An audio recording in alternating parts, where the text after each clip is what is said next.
Hello guys, देखो मैं अपने माता जी के साथ हूँ उनके कमरे में। और लाइट, क्योंकि दोपहर का 1:30 बज चुका है, और लाइट इसलिए कम कर दी है कि ज़्यादा रोशनी भी ना हो और हम लोगों की बातचीत भी होती रहे।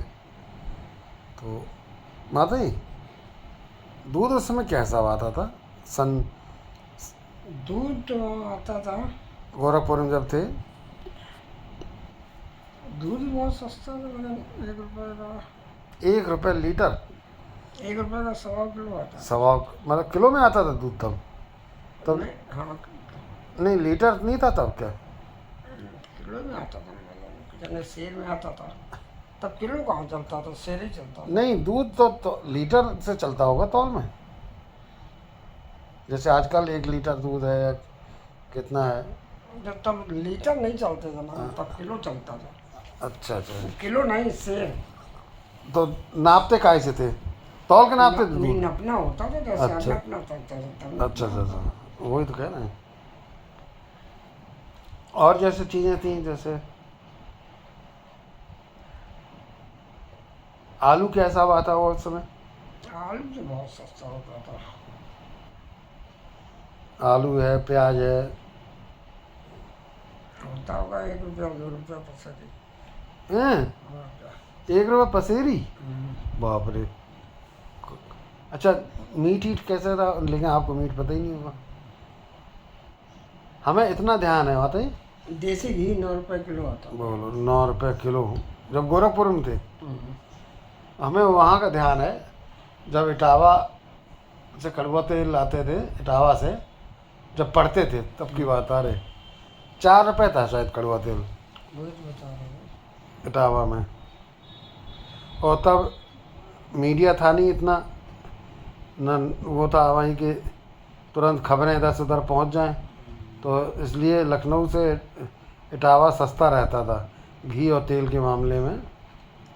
तो कड़वा तेल अक्सर आप कहती थी भाई ले आना 15 किलो, तो एक तब टीन तेल रहता ही था। टीन का डिब्बा ले तब तो आते थे। टीन का मुन्ना तेल से ही टीन मंगवा लेते थे और कानपुर से। घी 2-3 किलो 4 किलो तो इकट्ठा ले ही आते जब थे। तक सीतापुर रहे तो वहाँ से 5 किलो का डिब्बा हम यहाँ से ले जाते थे। वहाँ से बाहरी रोड के बाहर ही दुकान थी, वहाँ से ले आते थे। अच्छा सीतापुर से बहुत तेल लाए हम। अच्छा अच्छा अच्छा। धोती आप कितने की बता रही थी आती थी तब? धोती पहनती थी? बढ़िया से बढ़िया इकलाई धोती और 7-8 रुपए की आती थी, दिल्ली क्लॉथ मिल की। और ये जो तब ऐसे अंडरवियर तो चलते नहीं थे जैसे आजकल आते हैं इलास्टिक वाले क्या। अंडरवियर। तब तो हमारे ख्याल से ये आते थे तब कपड़े, नया कपड़ा लेके लोग सिलते थे। या सिले सिलाए आ जाते थे। अच्छा अच्छा। अच्छा, पजामा कुर्ता कितने का आता होगा तब? पता नहीं है जामा पजामा कुर्ता। कुछ तो पता तब होगी। कपड़े, तब कुर्ता उर्ता, मतलब ज़्यादातर लोग कपड़े लेके सिलाते ही थे। तब ऐसा नहीं था सिले सिलाए बाजार में आते हो, पैंट शर्ट सिली आती हो नहीं? तब ज़माना नहीं था उस तरह का है। हम्म। अच्छा अच्छा। तो भाई, और देखो एक बचपन हमारा वो भी था। गोरखपुर रहते थे तो लाइट ही नहीं, बिजली थी ही नहीं वहाँ। लालटेन जला के रात कटती थी। तुम्हारे पिताजी मच्छरदानी लगा के उसी में लालटेन टांग लेते थे। और उपन्यास उपन्यास? पढ़ने की आदत उनकी बहुत। अच्छा, सोते समय है? रात रात भर पढ़ते थे। अच्छा। और सो जाते थे पढ़ते पढ़ते हैं? वो मच्छरदानी का जो ऐसे किनारा बनता था क्रॉस वाला, उस पर सर रख के सोते थे, तकिया रख के। उधर ही पीछे लालटेन किसी ने कैसे अच्छा बांस में बांध बूंद लेते थे। अच्छा। बाहर लालटेन बाहर रखते थे मच्छरदानी के अंदर? बाहर बाहर। बाहर, अच्छा। बोलो, लालटेन की रोशनी में पढ़ते रहते थे, क्या बात है भाई। जब हम लोग वहाँ से हटे तो रैक भरी किताबें थी उनकी, अच्छा अच्छा सभी छूट गई थी। तमाम सामान तो सभी छूट गया था। अच्छा। कुछ खास खास बक्से ले आए थे।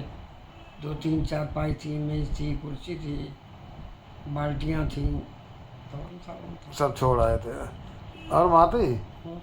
पिताजी उस समय वो चलाते थे ना, लाठी आठी चलाते थे ना खूब? लाठी तलवार? लाठी भी थी वहाँ पर। अच्छा, तलवार चलाते थे। पिताजी बहादुर तो थे हमारे, ये तो बात सही है, डरते नहीं थे किसी से।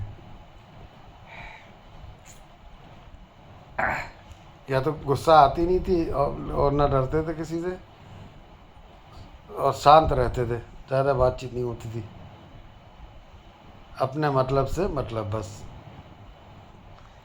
तो देखा भाई, ये पुरानी पुरानी बात है।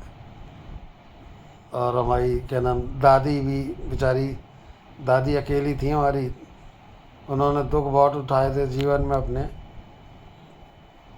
तो बहुत ही उनकी सोच साहित्यिक थी, भावुक थी, और उन्हें शायरी लिखने का शौक़ था, गज़ल लिखने का शौक़ था, उर्दू में लिखा करती थी हमारी दादी। और कहीं जैसे सब लोग बैठे, जितनी देर लोग बातें कर रहे हैं उतनी देर में ही दादी हमारी मन में सोच लेती थी गज़ल, इतनी जल्दी तैयार हो जाती थी उनकी। इटावा में नुमाइश लगती थी तो लोग नुमाइश देखने तो जाते ही हैं, और वो नुमाइश जब उखड़ जाती थी ख़त्म हो जाए तब वहाँ जा तब वो जाके लिखती थी उस पर। स्टेज पे बैठ के, जिस पे प्रोग्राम होते थे एक एक डेढ़ डेढ़ महीने, जिस स्टेज पे उस पर बैठ के लिखा करती थी, अपने मन के विचार लिखती थी, नुमाइश के बारे में लिखती थी। तो ऐसी थी हमारी दादी, बहुत ही भावुक विचारधारा की, साहित्यिक विचारधारा की दादी थी हमारी। और हमारे फूफा जी ने हमारे दादी की जितने भी लिखी हुई चीज़ें थी, कविता या उपन्यास जो भी हो, उनको छपवाया था फूफा जी ने हमारे फरक्काबाद में। बुआ ने, हाँ। बुआ फूफा ने मिल के तो छपवाया था, सबको एक एक कॉपी उसकी दी थी। तो उसे अगर आज लोग पढ़ें तो ज़रा भी जो इमोशनल इंसान होगा उसको अच्छा लगेगा पढ़ने में, कि हमारी दादी कैसे लिखती थी। तो ये सब घर की बातें थी भाई। इन सब बातों को बीते हुए भी बहुत वर्ष बीत चुके हैं, कम से कम 20 साल तो बीत ही रहे। तो ज़िंदगी ऐसी ही कटती जाती है। पहले बच्चा होता है छोटा, बड़ा हो जाता है, पढ़ता लिखता है, फिर और बड़ा हुआ, नौकरी लगी, फिर शादी हो गई उसकी, फिर और वो बड़ा हुआ तो उसके बच्चे हो गए, फिर उसके बच्चे जब बड़े होने लगे तो वो बुढ़ा होने लगा। मतलब बुढ़ा होने का मतलब कि अब वो दुनिया से विदा लेने का टाइम उसका धीरे धीरे आ रहा है। मतलब तो हालांकि ऐसा आदमी सोचता थोड़ी, वो तो अचानक हो जाता है। सबसे बड़ी बात, जब रिटायर हो जाता है इंसान तब उसके मन में ये ख्याल तो आने लगते हैं 60 साल के बाद की 60 साल ज़िंदगी के मैंने बिता दिए हैं, अब देखो आगे कितना और चलना है।